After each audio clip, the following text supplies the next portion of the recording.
l'occasion qu'il nous donne encore d'écouter sa parole. On a commencé le service depuis il y a quelques jours, je ne sais plus, depuis le jeudi. J'ai eu l'occasion de lire ici un passage de l'Écriture concernant le cantique des héros. David avait rédigé un cantique après la mort de Jonathan et de son père, Saül. C'est le cantique de l'Arc. J'avais évoqué ce texte parce que on a tous été touchés par le départ de notre frère Alexis pour dire que dans la foi il y a des héros, des gens qui ouvrent une époque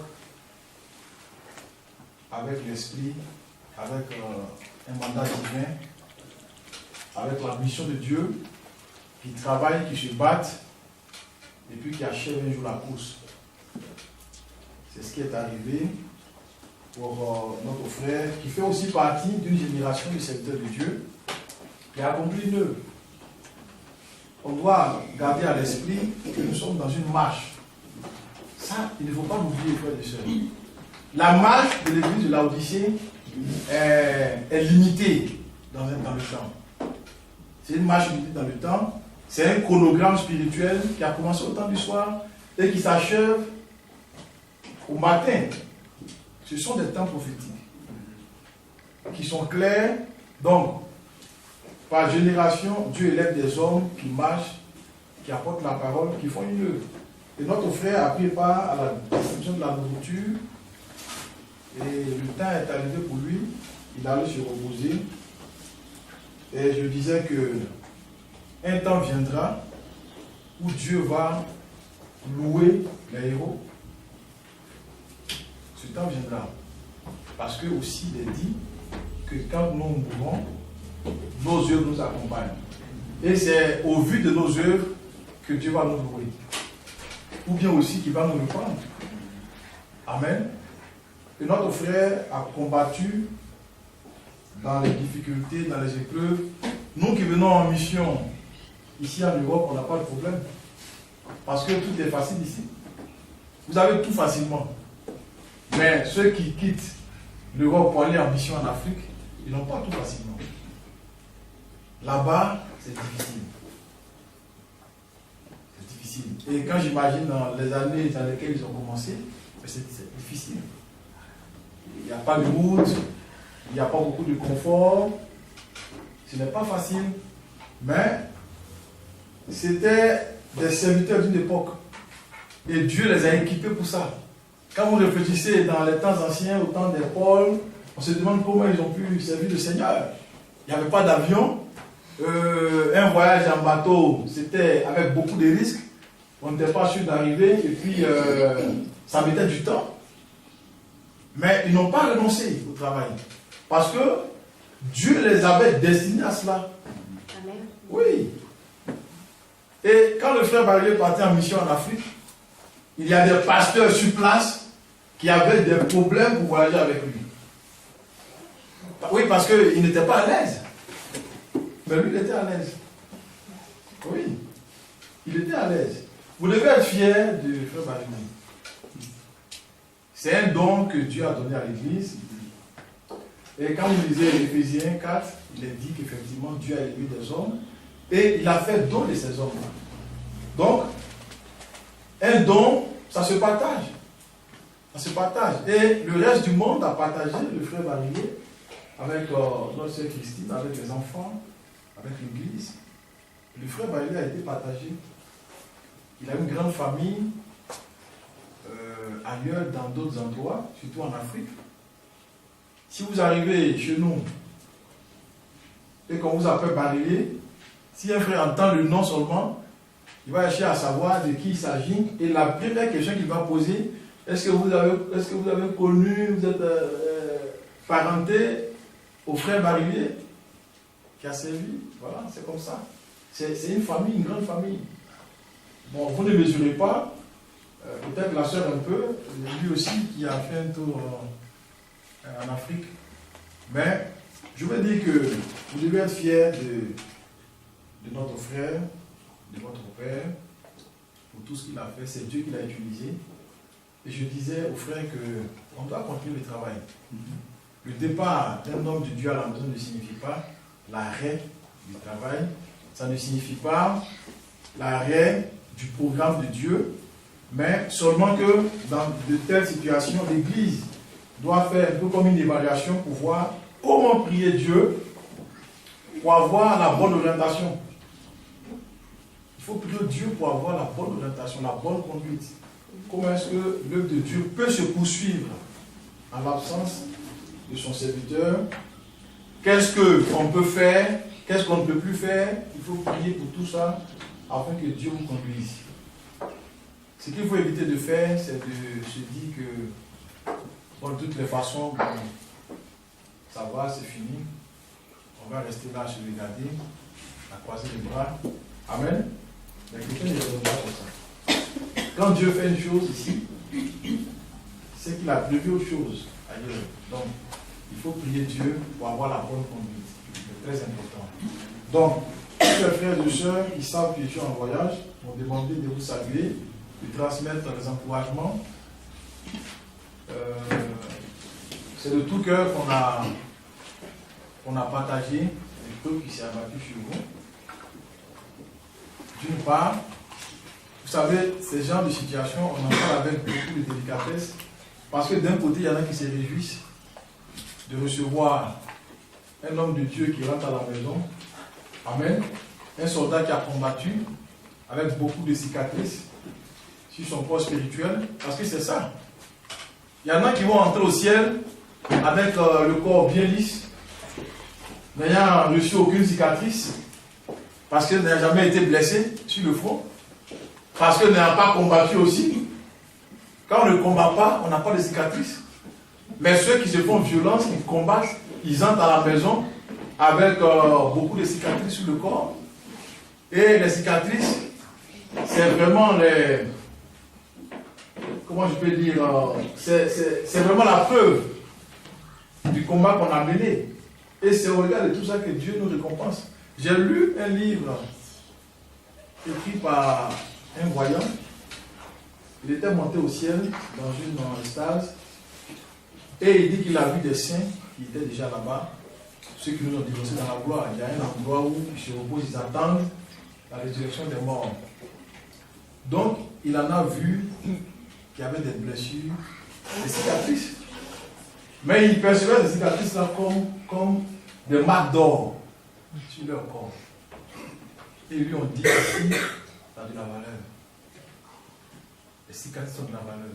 Les blessures qu'on a sues dans la marche, les difficultés, les épreuves, ça contribue à vraiment forger le croyant.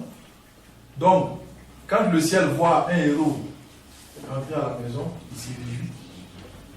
Et puis bon, sur la terre, ça pleure par moments, parce qu'on perd un être qui s'en va, on se sent abandonné. C'est dur, c'est éprouvant, mais l'homme spirituel, il s'en sort toujours. Il s'en sort toujours. L'homme spirituel s'en sort toujours parce qu'il a une consolation.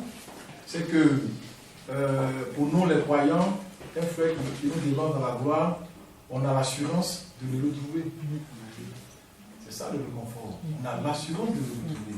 Et je regardais hier la vidéo. Les enfants, moi je n'étais pas là. Et le frère bientôt s'est adressé, je crois, aux enfants dans le livre, pour leur dire que votre père vous attend là-bas, là-haut.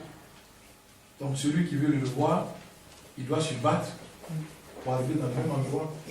Ça m'a réjoui, ça m'a touché. Amen. Que Dieu soit béni. Que vraiment sa grâce et sa paix soient sur vous.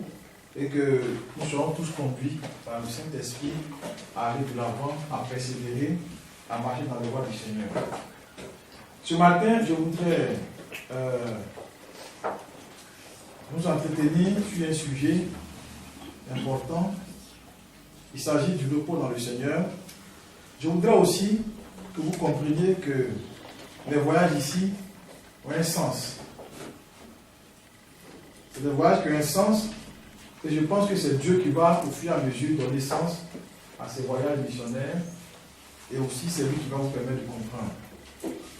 Avant que je ne commence à voyager à l'étranger, j'ai vécu une expérience, je voulais l'appeler ce matin, à toute fin utile, parce qu'il est vraiment nécessaire pour nous tous que nous soyons conduits par le Saint-Esprit et qu'aussi nous puissions discerner l'œuvre de Dieu. C'était en 2004. J'étais en train d'écrire le livre que j'ai publié sur le ministère de la parole. Et j'ai expérimenté une vision. Dans la vision, le Seigneur est venu à ma rencontre et il m'a posé une question, il m'a demandé, il m'a dit, donne-moi ton passeport. J'avais un passeport, je lui ai donné. Il a regardé, il a mis ça à côté. Et il a sorti notre passeport. Il a rempli. Et sur le passeport, il a demandé la profession. Il a écrit missionnaire. J'ai bien vu. Sur la profession, il a écrit missionnaire. Moi, de profession, je suis officier de marine. Je travaille dans l'administration maritime. Je ne suis pas missionnaire. Mais dans la vision du Seigneur, dans la profession, il a écrit missionnaire. Il a signé le passeport, il a cacheté, il me l'a tendu et il m'a dit, tiens, ceci est désormais ton passeport. Le livre que tu es en train d'écrire va t'ouvrir des portes à l'étranger pour la prédication. Ça, c'était en 2004. Le Seigneur m'a dit ça. Et la vision m'a quitté. Et puis, le document était prêt en 2005, ça a été publié. Et le frère Alexis était de passage en Côte d'Ivoire avec le frère du FEC, Donald, qui est venu ici, que vous connaissez bien. Et je les ai appelés, j'ai demandé à les rencontrer. Donc, on s'est enfermés à 3 et je leur ai expliqué de long en large, depuis mon enfance, ce que Dieu m'a donné comme commission et la vision spirituelle que j'avais reçue au sujet du réveil à minuit. Quand je finis l'exposé, le frère Barrier m'a dit, sache que c'est un travail d'ensemble. Parce que le frère Alexis avait déjà des révélations sur le réveil, sur le ministère de l'épouse.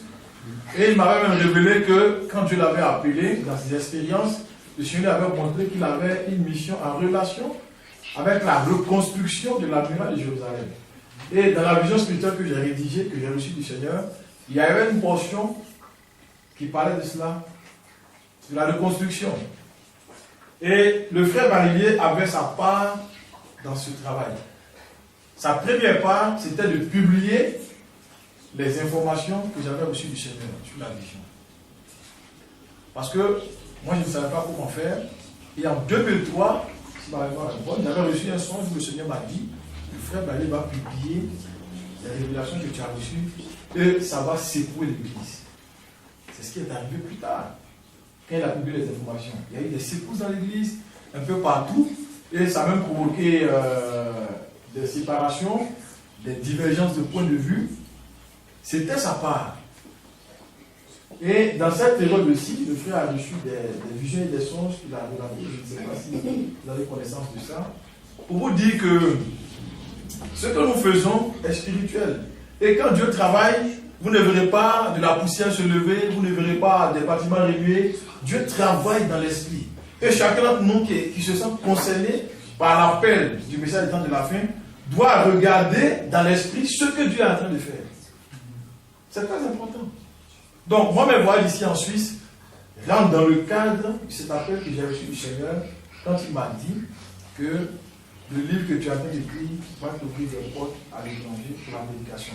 Et quand le frère Barillier a publié les informations, c'est comme ça que les pasteurs ont commencé à m'écrire, à m'appeler pour que je les visite. Donc, la vision s'est accomplie. Et c'est comme ça que je suis arrivé ici en Suisse. Ça fait, je crois, maintenant mon 4e voyage. Je pense que chacun d'entre nous doit prêter attention à la parole de Dieu qui sort et chercher à régler sa vie sur cette parole-là. Parce que dans les temps où nous sommes parvenus, nous avons besoin d'écouter une certaine prédication pour aller de l'avant. celui qui écoute et qui ne met pas en pratique, lui sera appliqué le passage de Matthieu 7.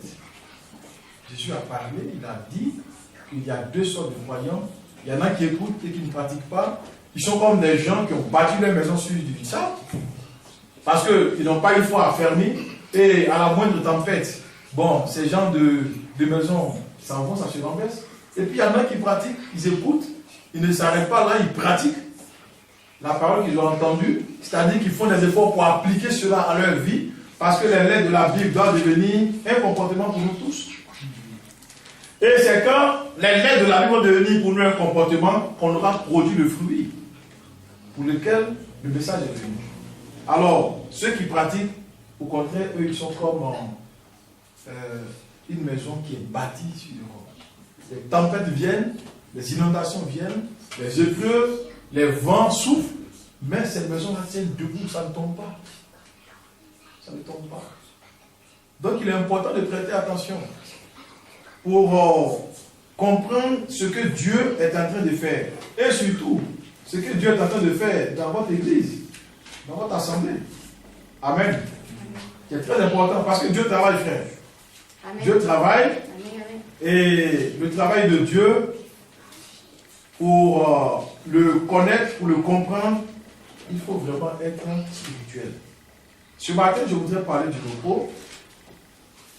Nous allons commencer la lecture dans Hébreux chapitre 4, à partir du premier verset. Hébreux 4, à partir du premier verset. Nous lisons ceci. Craignons donc, tandis que la promesse d'entrer dans son repos subsiste encore, qu'aucun de vous ne paraisse être venu trop tard, car cette bonne nouvelle nous a été aussi annoncée, aussi bien qu'à eux, mais la parole qui leur fut annoncée ne leur servit de rien, parce qu'elle ne trouva pas de la foi chez ceux qui l'entendirent.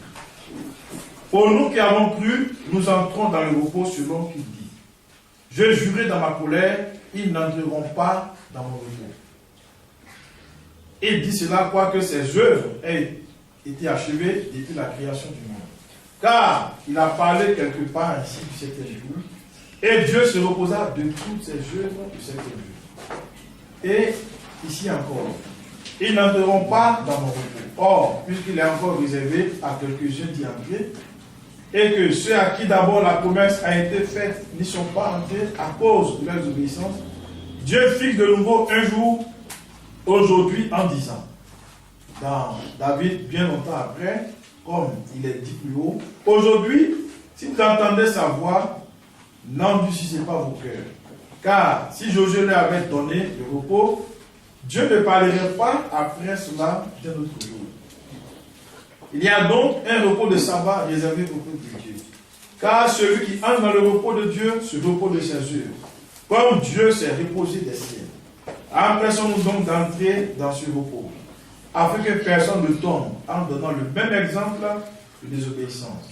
Car la parole de Dieu est vivante et efficace, plus tranchante qu'aucune épée quelconque à deux tranchants, pénétrante jusqu'à partager âme et esprit.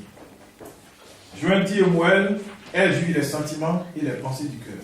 Alléluia. On va aussi lire Hébreux chapitre 12, verset 4.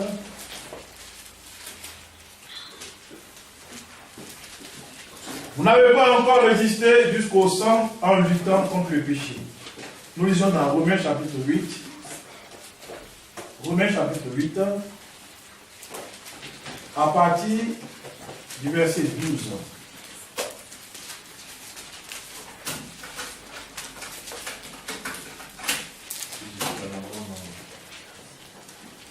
Je dis Romains 8, 12. Oui, c'est ça. Verset 12. Ainsi donc, frères, nous ne sommes point redevables à la chair pour vivre selon la chair. Si vous vivez selon la chair, vous mourrez. Mais si par l'esprit vous faites vivre, vous faites mourir les actions du corps, vous vivrez. Nous allons dans Galates, Galates chapitre 6. Galates chapitre 6. Plutôt Galates 5, verset 17. C'est un texte que nous connaissons. Car la chair a des désirs contraires à ceux de l'esprit, et l'esprit en a de contraires à ceux de la chair. Ils sont opposés entre eux, afin que vous ne fassiez point ce que vous voudriez. Si vous êtes conduit par l'esprit, vous n'êtes point sous la loi. Or, les œuvres de la chair sont évidentes.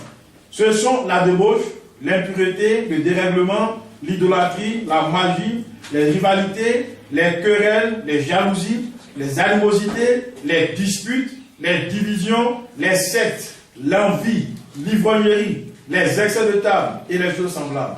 Je vous le dis d'avance, comme je l'ai déjà dit, que ceux qui commettent de telles choses n'hériteront point du royaume de Dieu. Mais le fruit de l'esprit, c'est l'amour, la joie, la paix, la patience, la bonté, la bienveillance, la foi, la douceur, la maîtrise de soi. La loi n'est pas contre ces choses. Ceux qui sont à Jésus-Christ ont crucifié la chair avec ses passions et ses désirs.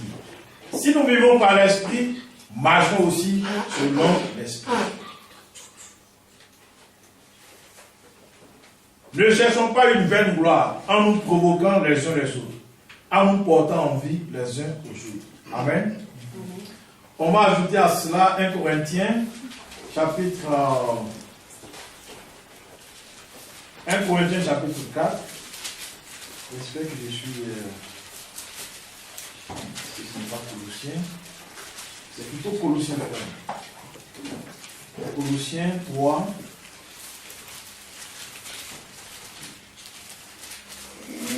Colossiens chapitre 3. Le verset 9. Ne mentez pas les uns aux autres, vous étant dépouillés du vieil homme et de ses œuvres, et ayant revêtu l'homme nouveau qui se renouvelle dans la connaissance selon l'image de celui qui l'a créé. Amen. Que Dieu soit béni, frères et sœurs. Comme je l'ai dit ce matin, je voudrais nous entretenir sur le repos. J'ai eu cette inspiration quand j'étais au Congo. C'est du Congo que je suis venu par ici. Et j'ai dû en parler là-bas parce que j'ai vu que c'était un sujet assez important. Il s'agit du repos en Jésus-Christ. C'est un sujet qui a été souvent biaisé dans le milieu des frères du message. Parce que souvent, quand on parle du repos, les frères ne comprennent pas bien. On a entendu des prédications du genre, le Seigneur Jésus-Christ a déjà tout fait pour nous à la croix, ce que nous avons à faire, c'est de nous reposer. Et de nous reposer, pour certains, ça veut dire que nous n'avons plus de travail à faire, on n'a plus d'efforts à faire, Christ a déjà tout fait à la croix, ce qu'on a à faire, c'est de croire dans ce qu'il a fait, et puis nous allons en récolter les bénéfices. Ça, c'est ce qu'on a souvent entendu dans le message. Et il y a un mauvais esprit derrière. Il y a un démon derrière ça. Le démon qui est derrière, c'est le démon qui empêche aux frères et sœurs d'accomplir exactement ce que la parole de Dieu a dit. Et tant que nous n'avons pas compris qu'on doit accomplir exactement ce que l'Écriture dit, frère, on ne peut pas avancer. Pour parler du repos, il faut suivre l'exemple que l'apôtre Paul a donné avec les enfants d'Israël. Les enfants d'Israël ont été rendus esclaves en Égypte. Ils sont allés là, vous connaissez l'histoire, et puis, au départ, ils étaient dans les grâces du pharaon de l'époque, à cause de Joseph, qui était son intendant, et puis avec le temps, ils sont multipliés, ils sont devenus nombreux. Un peuple nombreux qui a commencé à envahir les Égyptiens. Donc, ils les ont asservis. Ça avait été déjà prédit par le Seigneur. Ils les ont asservis et ils sont devenus esclaves des Égyptiens. Ils étaient, du point de vue spirituel, sous la domination des dieux de l'Égypte, et du point de vue naturel, sous la domination du pharaon. Ils travaillaient pour les Égyptiens. Ils n'étaient pas libres. Ils étaient asservis. Et Dieu, dans sa grâce, a pris la décision de les sauver, de les délivrer de la servitude. Donc, il a suscité un prophète qui est apparu, Moïse, avec la puissance de Dieu. Et Dieu a opéré de grands miracles. Il a frappé les Égyptiens et il a fait sortir son peuple.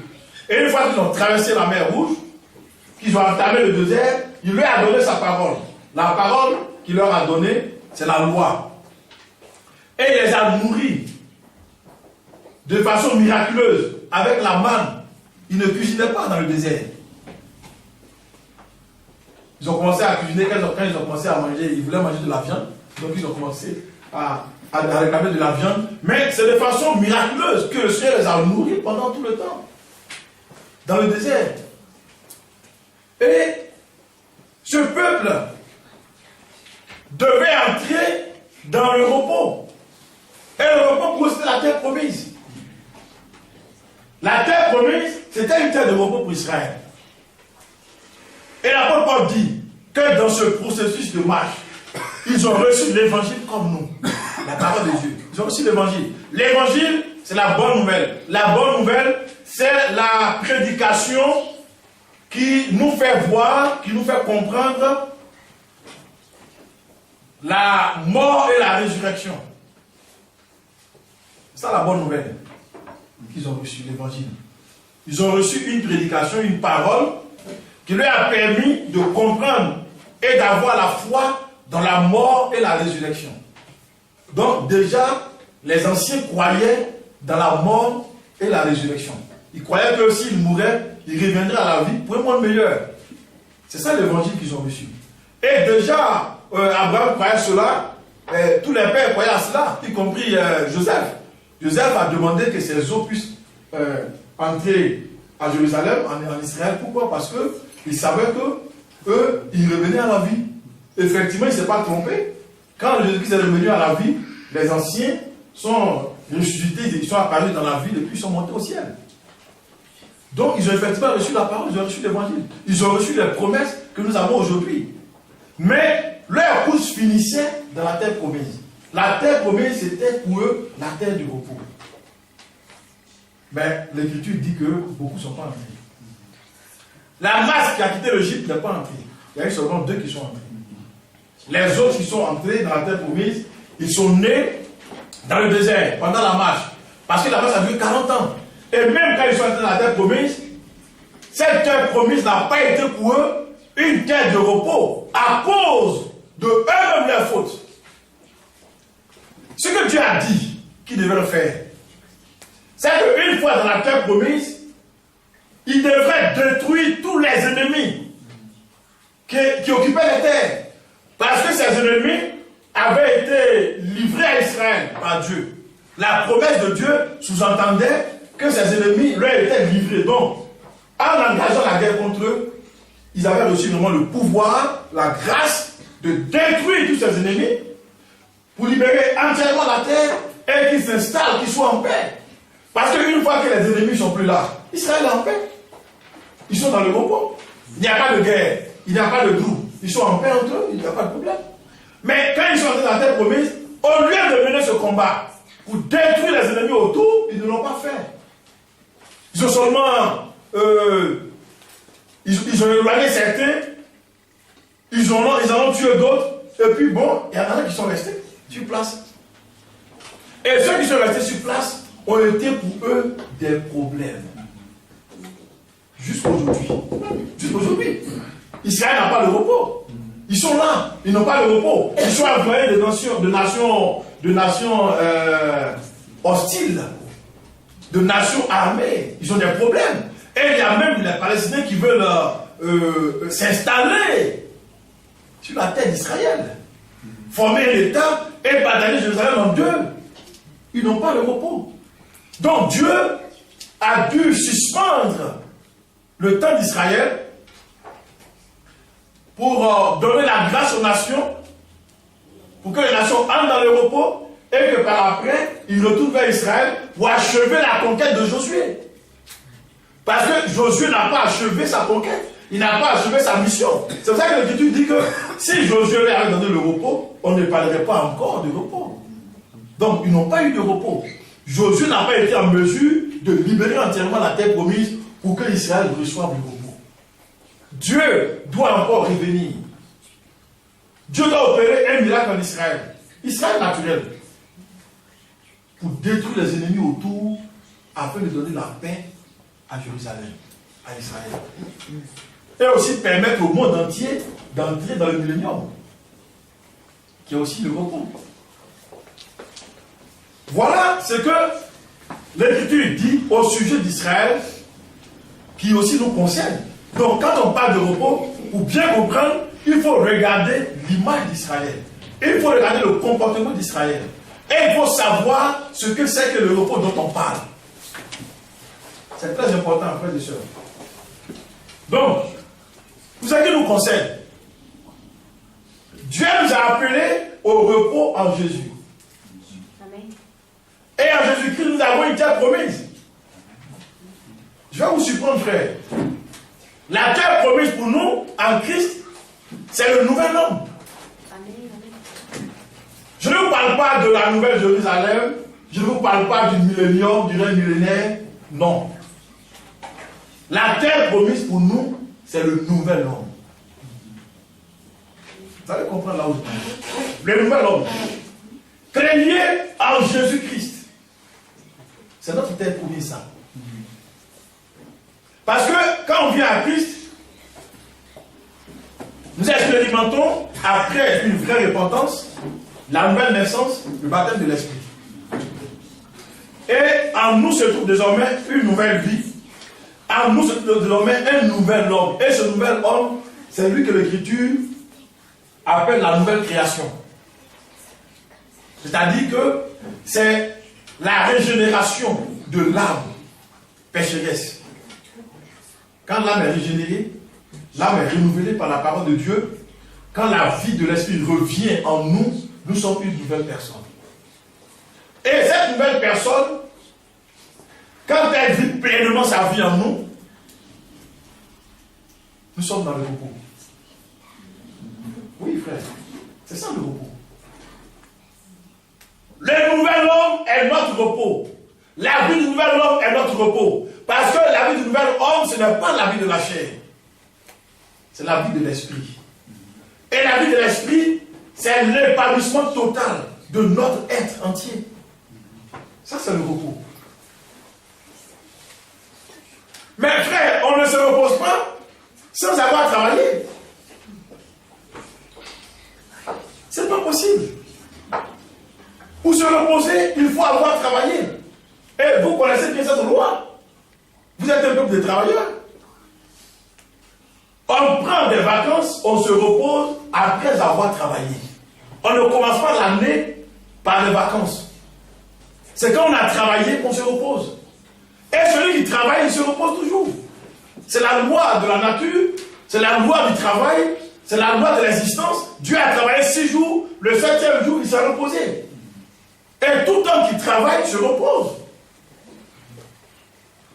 Donc, lorsque la Bible parle du repos, nous devons comprendre par là qu'on doit commencer d'abord par travailler avant de nous reposer. Nous sommes venus à Christ. Nous sommes nés de nouveau. Nous avons reçu le Saint-Esprit. En nous, il y a une dualité. La dualité, c'est la dualité de la chair et de l'esprit. C'est un combat perpétuel entre deux personnes en nous. Le vieil homme et le nouvel homme. Les deux se battent. Ils se battent. Il y a un qui nous met dans la servitude et il y a un autre qui nous conduit au repos. Celui qui nous conduit à la servitude, c'est la chair.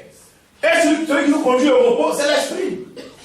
Si on veut se reposer, on doit travailler à détruire la chair, à détruire le vieil homme. Quand il est détruit, quand il est mort, on est dans le repos. Amen, amen. On est dans le repos.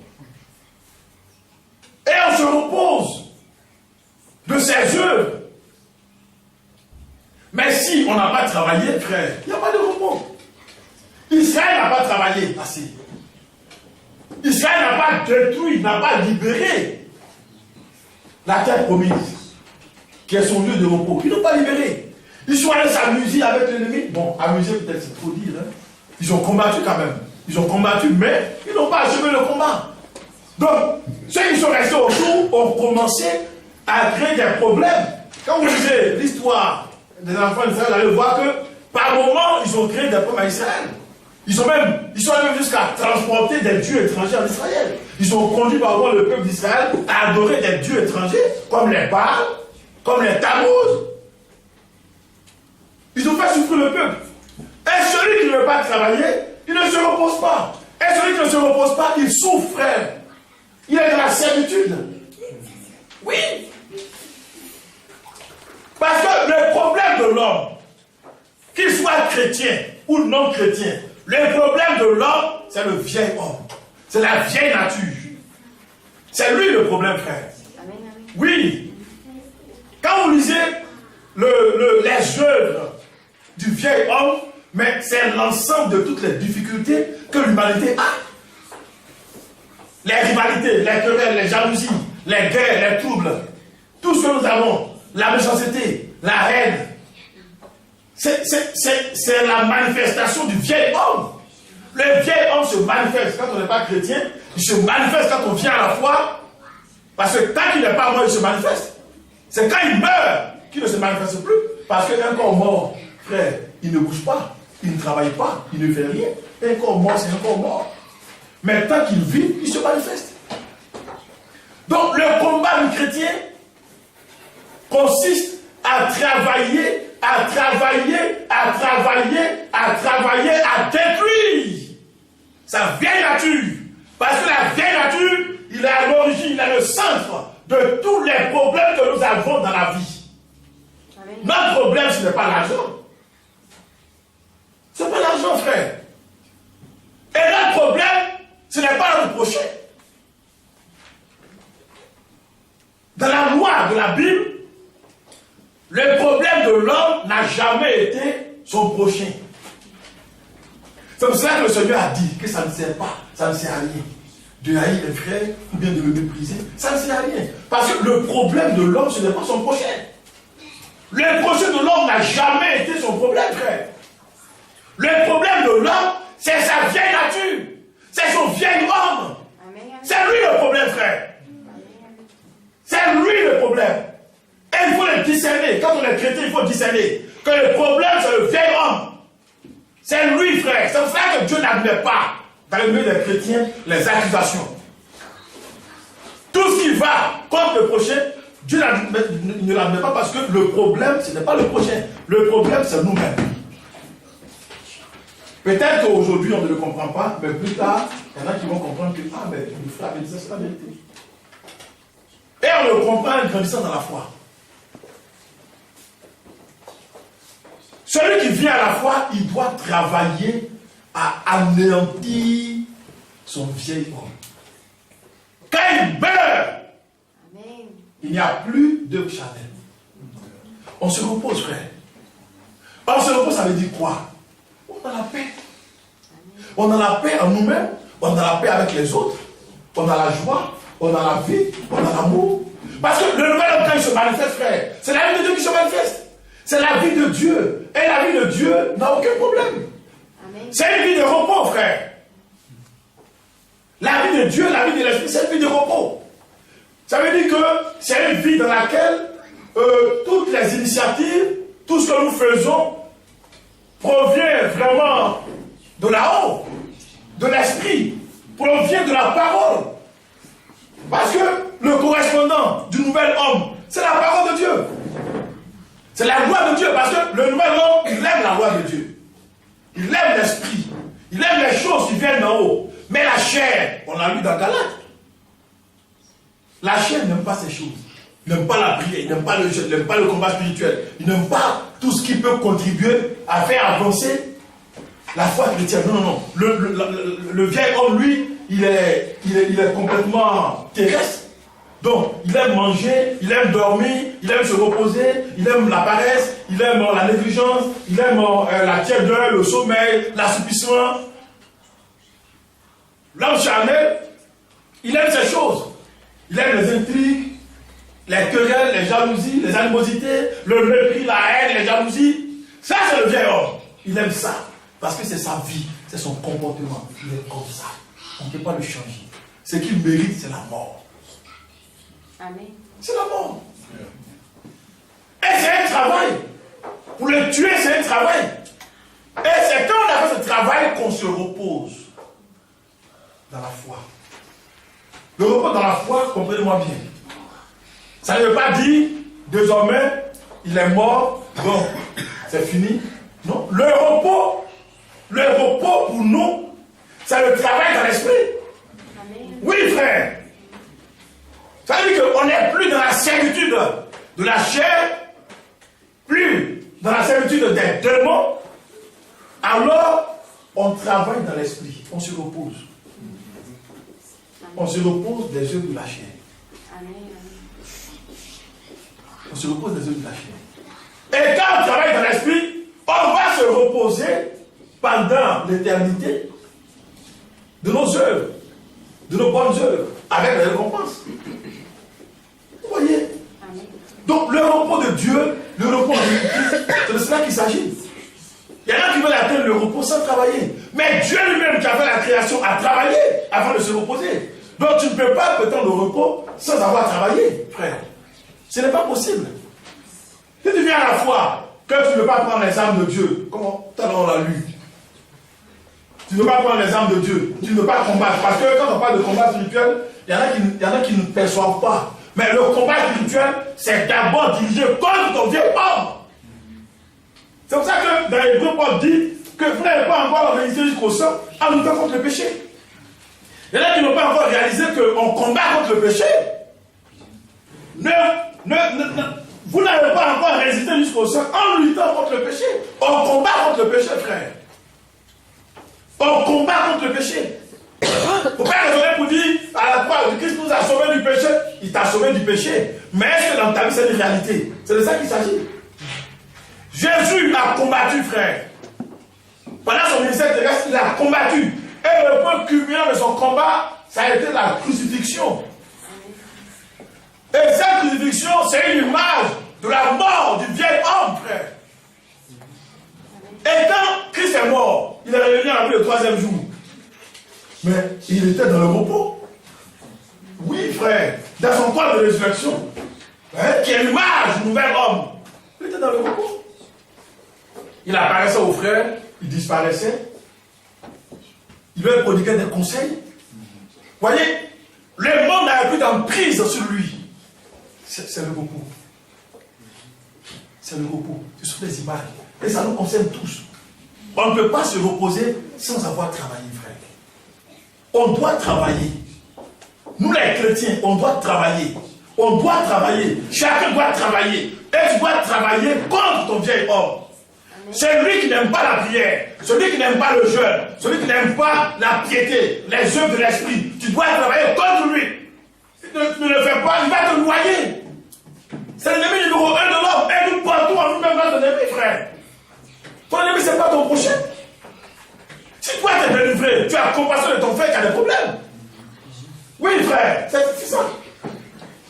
Si toi tu es délivré, tu es dans le repos, tu as compassion de ton frère qui a des problèmes. Parce que tu es déjà passé par là, tu sais comment ça fonctionne. Oui, frère, quand tu as haï, quand tu as méprisé, et que tu vois, tu es délivré, puis tu vois un autre le faire, tu as compassion de lui. Quand tu as été terrassé par les adultères, par les impudicités, que Dieu t'a délivré, et que tu vois un autre dans ces choses, tu as compassion de lui. Tu as compassion de lui, tout simplement. Parce que tu as travaillé, tu as vaincu, et tu peux conseiller. Tu peux conseiller. Mais le problème, c'est que, bon, c'est difficile pour plusieurs d'engager un réel combat contre leur propre personne.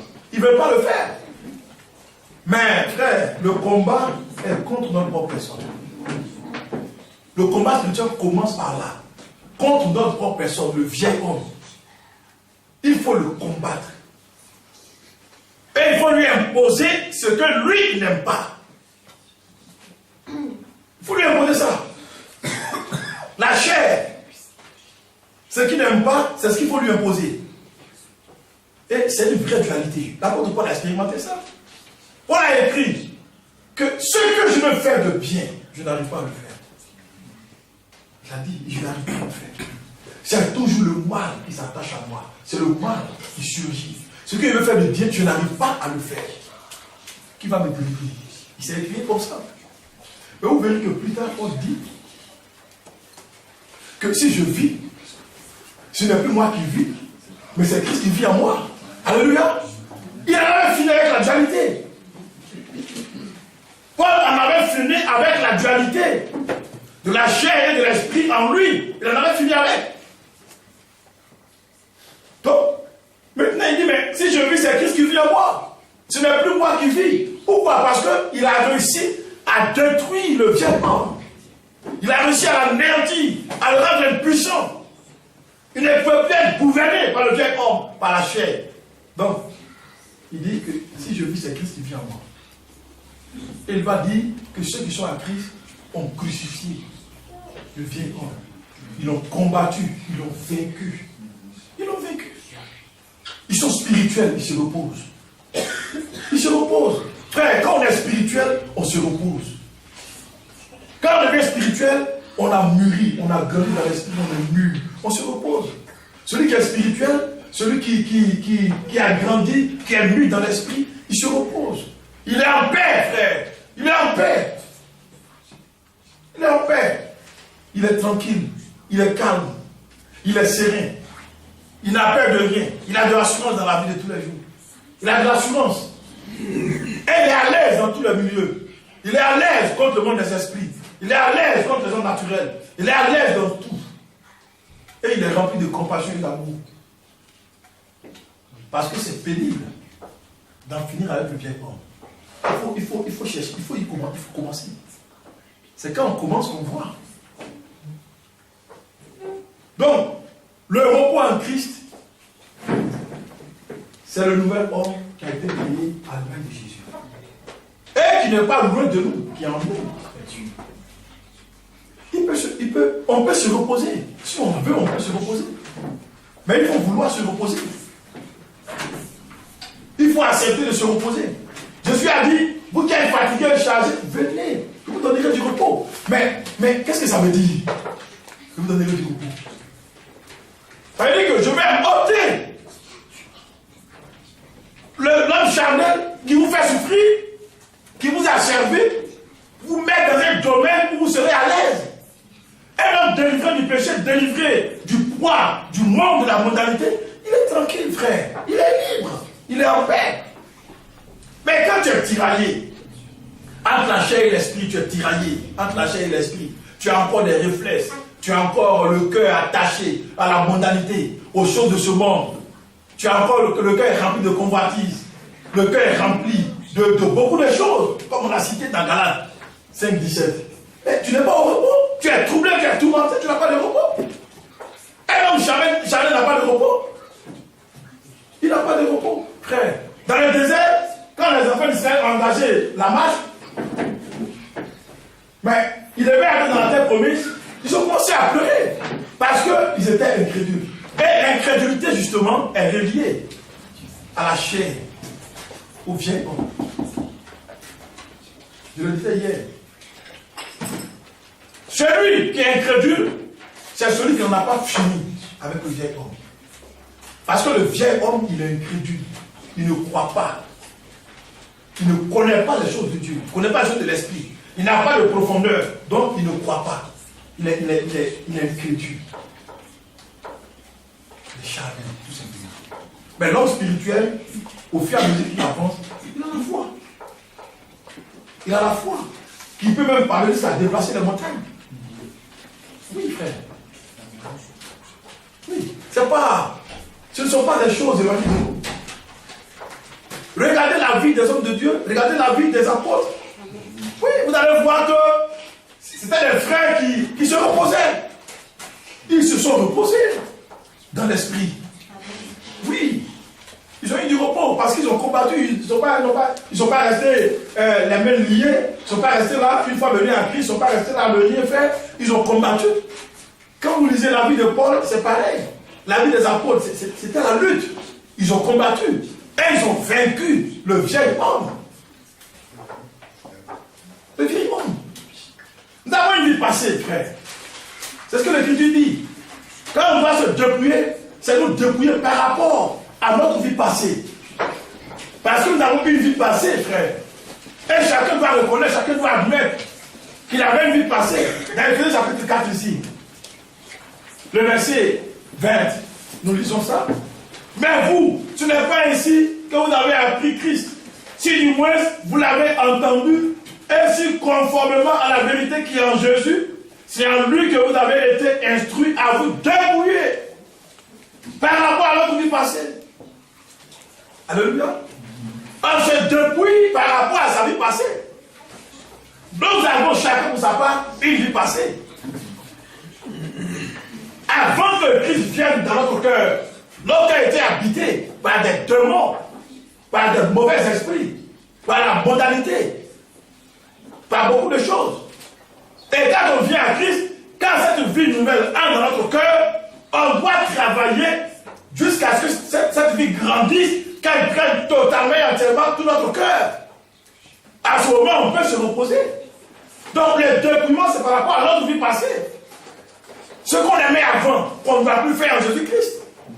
Oui, frère. Ce qu'on aimait faire quand on était païen, quand on vient à Christ, on ne doit plus le faire. Et c'est dans tous les domaines. C'est dans tous les domaines. Mais vous verrez qu'il y en a qui ont gardé leur vie en état. Parce qu'ils aiment cette vie-là.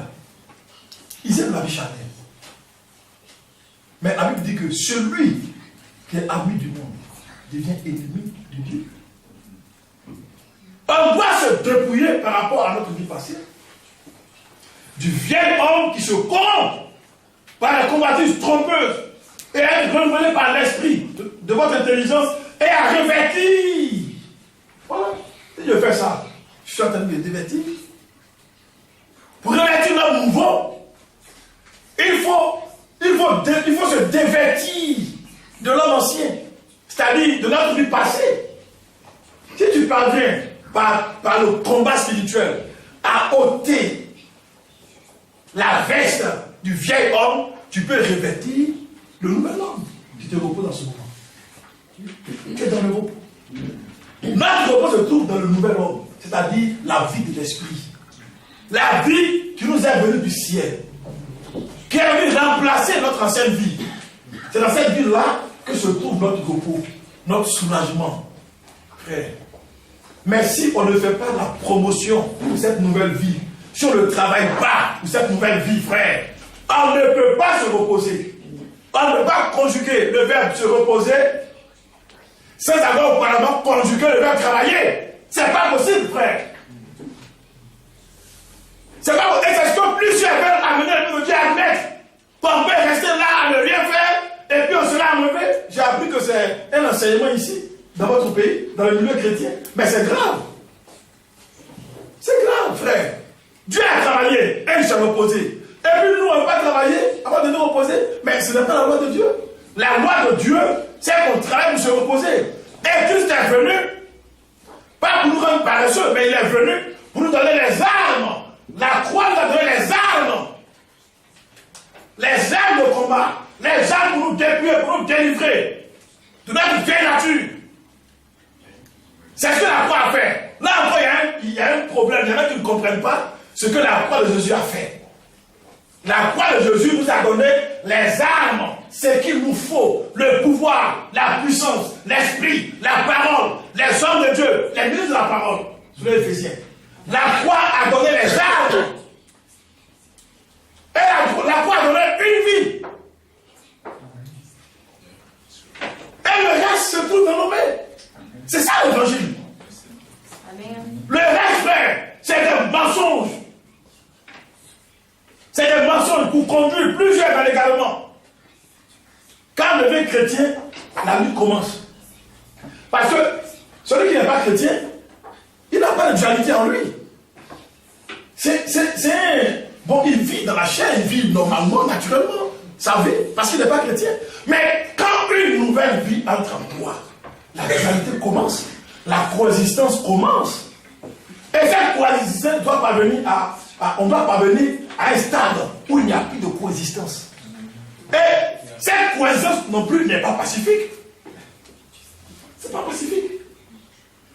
La coexistence entre la chair et l'esprit, ce n'est pas pacifique. Je vous envoie, regardez l'histoire de deux frères jumeaux, Jacob et Esaü. Si vous voulez comprendre ce que c'est que la chair et l'esprit, regardez là. C'est deux symboles. Deux frères jumeaux. Ils sont nés le même jour. Mais il y a un qui a pris la résolution de tuer l'autre. Et il a fui. Donc il y a eu une séparation. Il a fui. Il allait chez c'est son oncle, les parents de sa mère. Il a fui. Mais frère, le problème n'était pas réglé. On ne règle pas ce problème dans une fuite en avant. C'est en affrontant la réalité qu'on règle le problème de la chair et de l'esprit. Ce n'est pas dans les fuites en avant. Aucun problème ne peut se régler dans une fuite en avant. Ce n'est pas possible, frère. Moi, je ne crois pas à ça. Il est allé. Il a passé 14 ans. Et il devait revenir. Et il devait revenir sur ordre de Dieu. Dieu lui a dit, retourne chez tes parents. Donc, il était obligé de revenir. Il n'avait pas le choix, frère. Donc, quand il devait revenir, il savait en lui-même qu'il avait un problème avec son frère et que ce frère était dans la maison familiale, qu'ils étaient condamnés à vivre ensemble et donc il fallait régler le problème. Amen. Mais comment le faire? Bon. Il a mis la famille en avant, il est resté en arrière. Il faut une délivrance. Il est resté en arrière. Et parce que Jacob savait que Dieu, il avait d'abord, l'histoire a commencé, il a fait un vœu à Dieu. Et il allait chez ses parents. Au retour, il savait que ce Dieu-là, qui lui avait demandé de revenir vers son frère, dans la maison de son père, devrait lui accorder une assistance. Parce que Dieu ne nous met pas le conflit qu'il y avait entre Dieu et son frère. Donc, il a attendu là, exprès, la visitation du Seigneur dans la prière. Et quand j'ai descendu, ils ont combattu. Vous voyez, il fallait qu'il soit délivré de la chair. De sa vieille personne, de sa vieille nature, qu'on appelle Jacob. Et après la lutte, vers la fin, il a dit, là il a dit, bon écoute, laisse-moi, je m'en vais parce qu'il va faire jour. Il dit, mais je ne peux pas te laisser avant que tu ne me bénisses. Il dit, quel est ton nom? Je m'appelle Jacob. Jacob ne sera plus ton nom. Amen. Parce que tu as combattu et tu as vaincu. Tu seras appelé Israël. Tu seras appelé vainqueur. Amen. Quel est ton nom? Menteur. Quel est ton nom? Voleur. Quel est ton nom? Trompeur. Quel est ton nom? Hypocrite. Méchant. Il dit, ça ne sera plus ton nom. Tu vas t'appeler maintenant vainqueur. Parce que tu as combattu l'hypocrisie, tu l'as vaincu. Tu as combattu le mensonge, tu l'as vaincu. Tu as combattu l'adultère, la démence, tu l'as vaincu. Tu as combattu le vieil homme, le centre de la chair, tu l'as vaincu. Maintenant, on peut t'appeler vainqueur. Tu es vainqueur sur la chair. Tu mérites le repos. Tu mérites la paix. Et ce frère, quand il est sorti de là, il était tranquille. Il a rencontré son frère, qui l'a embrassé. Parce qu'aussi, Dieu avait travaillé dans le cas de son frère. Et ils étaient heureux ensemble. Amen. Voilà. Le problème de l'homme, c'est sa propre chair. Et si on ne va pas dans la progression, on peut penser que bon, le problème de Jacob c'était Ésaü. Et le problème d'Ésaü c'était Jacob. Mais Dieu a visité Jacob. Alléluia. Dieu a visité Jacob. Parce qu'il avait un problème. Et c'est ça, frère. Il y a une chose qui nous a collé à la peau. C'est le vieil homme. C'est le vieil homme. Quand on vient à Christ, on doit travailler. Et ceux qui travaillent tôt se reposent vite. Tu as 15 ans de foi, 20 ans de foi, 30 ans de foi. Si tu n'as pas travaillé toutes ces années, tu ne peux pas te reposer. Ce n'est pas possible. Mais chacun de nous est appelé à entrer dans le repos. Et le repos, c'est vraiment par rapport à notre vie passée, nous dépouiller du vieil homme. Et Paul dit, empressons-nous d'entrer dans ce repos avant qu'il ne soit trop tard. Il faut travailler à détruire ton vieil homme avant qu'il ne soit trop tard. Parce que le vieil homme n'héritera pas le royaume de Dieu. Il ne montera pas avec toi là-bas. Il va s'arrêter. certain chemin. Il ne peut pas y aller, frère. Il n'ira pas. Donc, on est tous coincés. Celui qui traîne sur la question, bon, sa délivrance va traîner.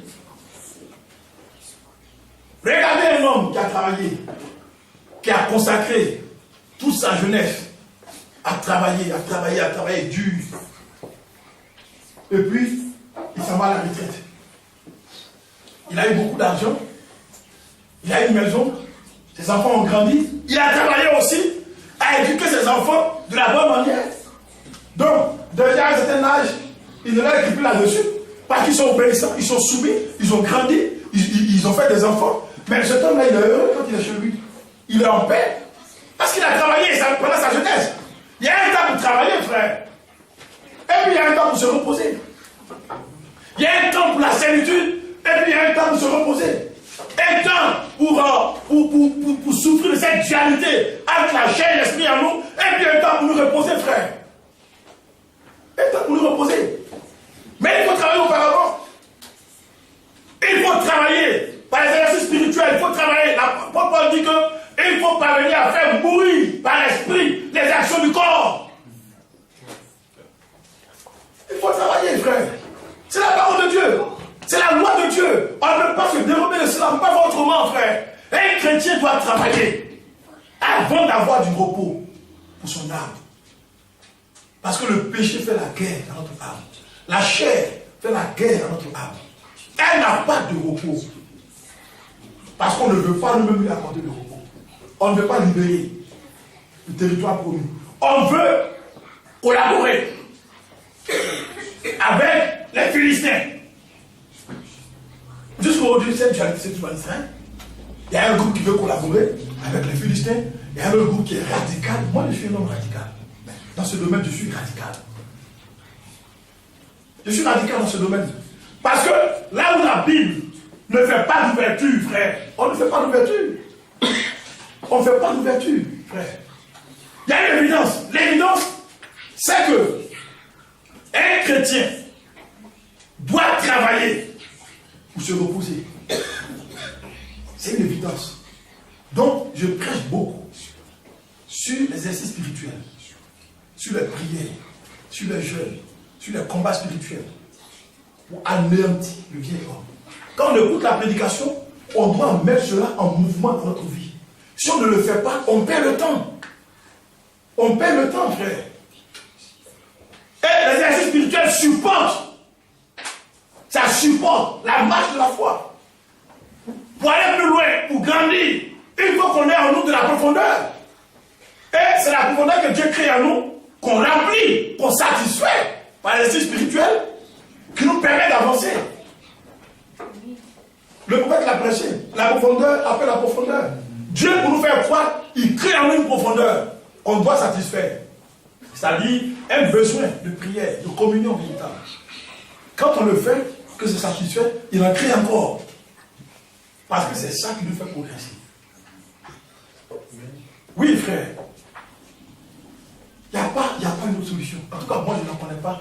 Pour mon éducation spirituelle, je n'en connais pas. Et quand je regarde dans ma vie, tout ce que j'ai acquis, comme le dirait le prophète, c'est pas les prières, c'est pas les jeûnes, c'est pas le combat spirituel. Parce que la prédication, tout le monde écoute la prédication. Oui, frère, tout le monde écoute la prédication. Nous sommes des milliers, des millions dans le monde à écouter la prédication. Mais il y a une différence entre ceux qui écoutent. Parce qu'il y en a qui comprennent, qui doivent travailler là-dessus, qui doivent donner suffisamment d'armes à leur esprit pour s'imposer à leur corps, à leur chair. L'exercice spirituel consiste à donner des armes nécessaires à l'esprit pour s'imposer à la chair. Parce que c'est l'esprit qui combat la chair. Et les deux se battent pour l'âme, pour s'approprier l'âme. L'esprit se bat pour prendre le contrôle de l'âme, la chair se bat pour prendre le contrôle de l'âme. Parce que l'âme, merci, l'âme est vraiment, c'est comme la belle femme qui est courtisée. L'âme, c'est la belle femme courtisée par la chair et par l'esprit. Donc, si on est exercé spirituellement, on donne suffisamment de moyens à notre esprit pour prendre le contrôle de notre âme. En ce moment, elle devient forte, elle grandit. Et la chair, il tombe, et il finit par mourir. Si on ne le fait pas, la chair, comme déjà, elle a suffisamment d'âmes. Les âmes de la chair sont autour de nous. C'est la mondanité. C'est le péché. Eux, ils étaient déjà là. C'est nous qui, par l'esprit, voulons les déloger. Ils étaient déjà là. Donc, ils sont plus forts, apparemment. Oui, puisqu'on les a trouvés en place. C'est comme les enfants d'Israël, ils sont allés trouver en place les Philistins et autres qui étaient là. Ils sont allés les trouver en place, frère. Donc, le combat était peut-être plus dur pour Israël. Parce qu'ils étaient, en quelque sorte, en territoire ennemi. C'est pareil. Jésus est venu, la vie est venue, l'esprit est venu, et ils sont arrivés comme dans un territoire ennemi, que la chair contrôle, mais il faut se battre, frère. C'est pour ça que Paul a dit, si nous marchons par l'esprit, si nous vivons par l'esprit, marche par l'esprit. Si on marche par la chair, on va mourir. En fait, c'est là l'aboutissement. Celui qui marche dans sa chair, celui qui se confie dans sa chair, son aboutissement, c'est la mort spirituelle. C'est la mort spirituelle. Et la vie qu'on a reçue se cultive, frère. La vie éternelle se cultive. La vie éternelle se cultive. La vie éternelle grandit. C'est comme un bébé qui naît et qui grandit la vie éternelle. C'est pareil, frère. C'est ça. Et celui qui travaille, et qui arrive à conquérir tout son cœur. Parce que, frère, ce dont nous parlons se déroule dans le cœur de l'homme. Donc, celui qui réussit à conquérir tout son cœur par l'esprit, il se repose de ses œuvres. Ce n'est plus lui-même qui vit, c'est Christ qui vit en lui. C'est l'esprit qui se manifeste pleinement au travers de lui. Il est tranquille, il a de l'assurance, il est dans la paix, il n'a pas d'ennemis. Il est dans la paix, il est dans l'assurance, il est dans la joie. Et les apôtres ont expérimenté ça. Paul, plus loin, il dit, qui va nous séparer de l'amour de Christ? Amen. Oui, frère. Qui va nous séparer de l'amour de Christ? Et je le disais, c'est la dernière fois, pendant mon passage passé. Il faut aussi se demander qui va nous séparer de l'amour des frères. Amen. Il ne faut pas seulement dire qui va nous séparer de l'amour de Christ. Il faut se demander qui va nous séparer ou bien qu'est-ce qui va nous séparer de l'amour pour les frères. Parce que ce qui nous reste à la fin, comme je l'ai dit le jeudi, c'est Dieu et les frères. Alléluia. Oui, frère. Quand tu as fini ta course, ce qui te reste, c'est Dieu et les frères. Tu seras ce Dieu, mais tu seras avec les frères. Amen. Oui. Le vieil homme n'entrera pas là-bas. On sera là-bas entre nos frères. Amen. Alléluia. Alléluia. Alors, est-ce qu'on peut se haïr ici? Non. On peut se mépriser ici? Non. C'est pas possible. Ceux qui sont condamnés à vivre ensemble ne se méprisent pas, ne se haïssent pas. Ils vivent en paix les uns avec les autres. Amen. Amen. Et pour cela, il faut discerner le corps de Christ. Il faut avoir le discernement du corps de Christ. Si tu es dans le corps, dis-toi que je suis un doigt. Amen. Je suis un doigt, mais moi seul, je ne peux pas marcher, je n'ai pas de pied. Si je veux aller quelque part, il faut que les pieds acceptent de m'y accompagner. Amen. Que les yeux acceptent de me protéger pour que je vois clair. Si je peux autant prendre une voiture, que les autres mains acceptent de conduire le véhicule. Alléluia. Il faut aussi que les pieds acceptent de prendre les pédales. Que les oreilles acceptent d'entendre. Pour avertir s'il y a un danger. Il y a beaucoup de choses. Et l'homme spirituel, celui qui a vaincu la chair, il voit tout ça, il voit tout ça. Et quand il voit tout ça, il sait comment marcher. Alléluia. Donc frère, notre souffrance se trouve dans la chair. On souffre. On a des problèmes. Pas seulement nous les chrétiens, mais le monde entier a des problèmes. Parce que sur la terre, il y a des hommes naturels qui sont charnels. Oui, frère. Et Jésus est venu pour détruire cette vie-là. Parce que cette vie est en train de conduire l'humanité tout entière à la perdition, à la mort. Jésus est venu comme la nouvelle vie qu'on doit avoir pour être dans le repos, pour être en paix. C'est pour cela que notre repos se trouve en Christ. Alors, ces paroles, j'ai voulu qu'on les partage pour que nous puissions réaliser combien de fois il est important pour nous de travailler. Retenez ceci, que celui qui ne travaille pas ne se repose pas. Et on ne peut pas parler de ce sujet biblique sans aborder la question du travail. Ce n'est pas possible. Si un frère dit que Christ a tout fait pour nous, à la croix, ce qu'on a à faire, c'est de croire dans ce qu'il a fait, et puis il s'arrête là, il ment. Il doit dire, Christ a tout fait. Mais ce que Christ a fait à la croix doit être pleinement manifesté et vécu en moi. Je dois expérimenter la croix. Je dois ressentir la croix. Je dois m'approprier la croix. Amen. Je ne dois pas regarder la croix comme une vie de l'esprit. La croix, ce n'est pas une vie de l'esprit. Effectivement, Christ nous a délivrés, mais ce qui prouve que nous croyons dans la croix, c'est quand on cherche à s'approprier ce qu'on a reçu à la croix. Et tu ne cherches pas à prendre ce que tu as reçu par grâce à la croix. C'est que tu ne crois pas dans la croix. La guérison divine, la paix, la joie, l'amour, l'esprit, toutes ces vertus, ces qualités, la tempérance, la douceur, tout ça, on l'a obtenu à la croix. Et Jésus t'a donné le pouvoir. Il a dit, je l'ai lu hier. Jésus a dit, tout pouvoir m'a été donné dans les cieux sur la terre. Et moi, je vous donne le pouvoir. De marcher sur les serpents, sur les scorpions, et sur toute la puissance de l'ennemi. Et il ajoute, rien ne pourra vous nuire. Voici les miracles qui accompagneront ceux qui auront cru. À un moment, ils chasseront les démons. Et ainsi de suite. Mais qui en profite? Qui en profite? Et puis tous ces pouvoirs, toutes ces puissances, c'est pourquoi? C'est pour en arriver à la mort du vieil homme, à sa destruction, frère. L'ennemi numéro 1 du chrétien, ce n'est pas son prochain. Moi, je le crois à 100%. Oui, frère, parce que je l'ai expérimenté. Dieu me l'a fait savoir. Et dans notre assemblée, à commencer, je dis toujours, frère, je le dis toujours, quand j'ai l'occasion, je l'ai dit,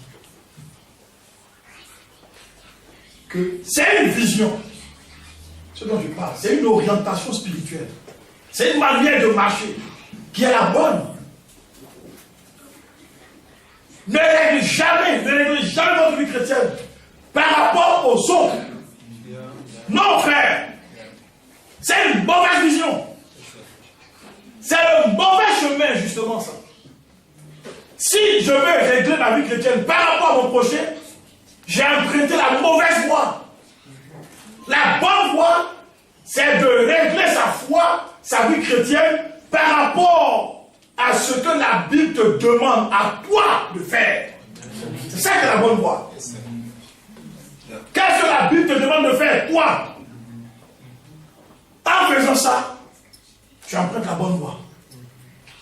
Et tu verras qu'en faisant ça, tu n'auras jamais de problème avec ton prochain. Ça, Dieu m'a fait comprendre ça. Dieu m'a imposé ça dans les temps de souffrance. Parce que le ministère que j'ai reçu du Seigneur m'a suscité d'énormes difficultés et une grande adversité dans le milieu des frères. Et j'ai souffert de ça pendant des années. Et quand Dieu m'a fait comprendre que mon problème c'est moi-même, c'est mon vieil homme, c'est ma souffrance. Et Jésus l'a dit qu'il faut prendre sa croix. Mais on prend la croix pourquoi? C'est pour y crucifier notre vieil homme. Jésus a pris la croix, il a crucifié le vieil homme là-dessus.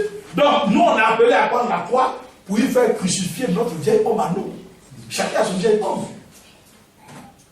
Et quand Jésus était en train de le faire, il y en a qui le persécutaient, qui se moquaient de lui.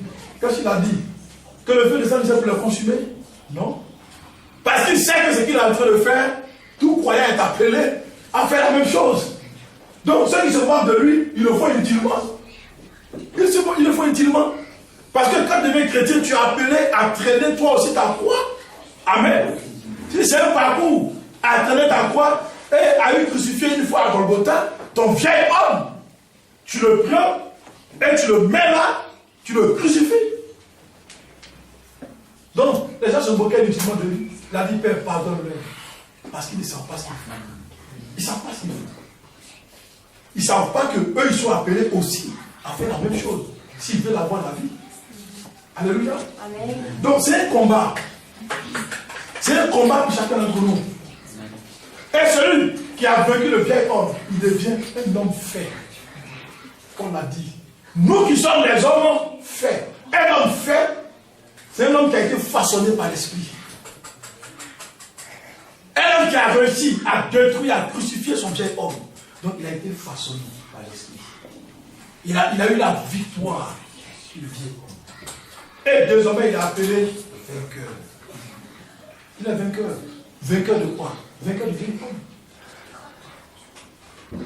Alors que Dieu nous aide, et que vraiment sa grâce et sa paix soient sur nous, les autres, les Israélites, ils n'ont pas réussi ce combat. Paul dit que c'est à cause de leur désobéissance. Il dit, empêchons-nous donc d'entrer dans ce repos, afin que personne ne tombe en donnant le même exemple de désobéissance. Donc, les frères ont désobéi à la parole de Dieu. Ils n'ont pas voulu obéir à la parole de Dieu. Donc, ils ne sont pas entrés. Ils sont tombés en chemin. Ils ont perdu en chemin. Ils ne sont pas entrés. Parce qu'ils ont désobéi à la parole de Dieu. L'obéissance vaut mieux que le sacrifice. D'après ce que nous avons entendu. C'est Samuel qui l'a dit à Saül. Il dit l'obéissance à la parole vaut mieux que le sacrifice. Il ne faut pas faire le sacrifice inutilement. Il faut obéir à ce que Dieu a dit. Donc s'il avait obéi, il serait dans le repos. C'est parce qu'ils n'ont pas obéi qu'ils souffrent. Et Jésus a dit dans les prophéties de la fin des temps que Jérusalem sera foulée aux pieds jusqu'à ce que le temps des nations soit accompli. C'est la même chose qui va arriver à ceux qui ne parviendront pas à détruire leur vieil homme avant l'enlèvement. Ils devront passer par la grande tribulation. Ils seront foulés aux pieds. On leur marchera dessus. Voilà. Et ils entreront avec de grandes douleurs. Dans tous les cas, les douleurs sont partagées. Parce que même celui qui doit détruire son vieil homme, par cette orientation, parce que c'est une orientation, frère. C'est une orientation. Détruire son vieil homme, il y a une orientation à prendre. Il y a des souffrances là-dedans. Oui, frère. Quand Jésus dit que si on te gifle sur une joue, donne l'autre. C'est une souffrance, frère. Amen. Quand vous lisez les enseignements de Jésus, quelqu'un me prend ton manteau, il a dit, qu'est-ce qu'il a dit? Il faut lui donner autre chose, en plus. En plus, hein. Il dit, ah, mais je veux ton manteau, mais tiens le manteau. Et puis bon, j'ai autre chose. Hein. S'il veut faire 1000 avec toi, bon, dis, mais accompagne-le à 2000. Amen. Vous voyez, toutes ces lois, ces règles de vie, c'est pour parvenir à détruire le vieil homme. Tout l'arsenal d'enseignement que Jésus a donné, c'est pour ça. C'est pour ça, frère. Quelqu'un t'a blessé, il a été méchant avec toi, tu veux prier, l'esprit dit, attention, monsieur, il faut pardonner. C'est dur. Si tu es spirituel, tu es obligé. Alléluia. Amen. Oui, tu dois le faire. Tu es obligé de le faire. Mais ça fait mal. Ça fait mal. Et celui qui souffre, c'est pas l'homme spirituel, c'est la chair. C'est lui qui souffre.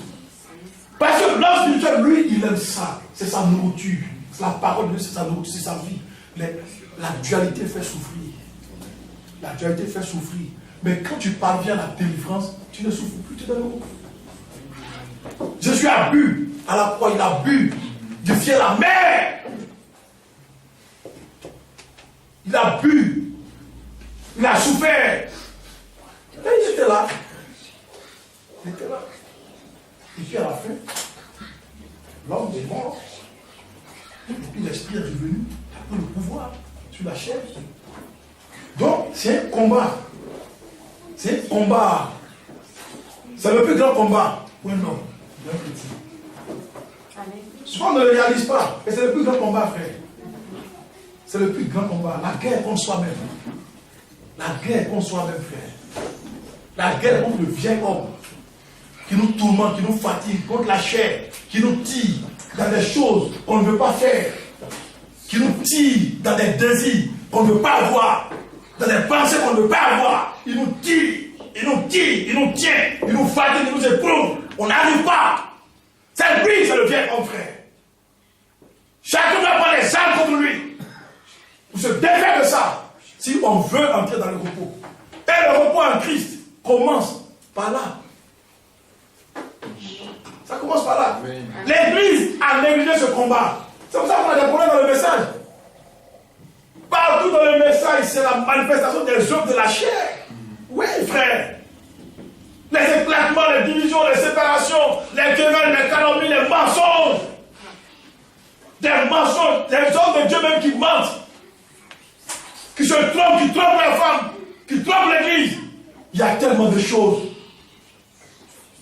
J'étais dans des pays où les pasteurs s'empoisonnent, frère. Des pasteurs qui s'empoisonnent. Pour prendre le contrôle de l'église. Parce qu'on regarde la caisse. Vous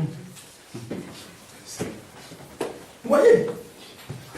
Et puis, ils ont les brochures de William Branham. C'est le frère du message. Mais tout ça, c'est quoi? C'est la chair. C'est le vieil homme. Que Dieu soit béni. Et qu'il nous assiste. Ne faisons pas comme Israël. Ne commettons pas le péché des enfants d'Israël. Qui n'ont pas réalisé ce combat. Qui n'ont pas eu le discernement de ce combat. Et qui ont laissé subsister les Philistins, leurs ennemis. Vous avez vu comment il est tombé, Samson? Vous avez vu comment Samson est tombé? Voilà.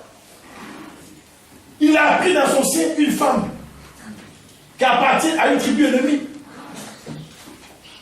Mais ils étaient là, sur le territoire. Cohabiter avec eux. C'est comme ça qu'il est tombé. David a souffert de ça. Tout Israël a souffert de ça. De cette dualité-là. Et les chrétiens souffrent de ça, frère. Mais on peut se reposer. On peut se reposer. Pourvu qu'on a ça de travailler, de prier, de jeûner, de faire souffrir ce vieil homme pour le détruire. C'est une vision spirituelle. C'est une orientation. Et on va prier pour que Dieu nous donne l'ouverture d'esprit pour comprendre l'importance de ce combat. Et nous y engagez vraiment à fond. Et ne pas faire le jeu de l'ennemi. Parce que si on sera ouvrier avec la chair, au lieu d'être ouvrier avec l'esprit, on sera ennemi de l'esprit. Et là, en ce moment, nous aboutissons dans la mort. Et nous compromettons notre passage pour l'enlèvement. Et cela peut plonger l'église. Que Dieu soit béni. Je vais m'arrêter là. Je pense que j'ai assez parlé. Et je pense aussi qu'on s'est compris. On va se remettre entre les mains du Seigneur afin que lui-même nous conduise par le Saint-Esprit.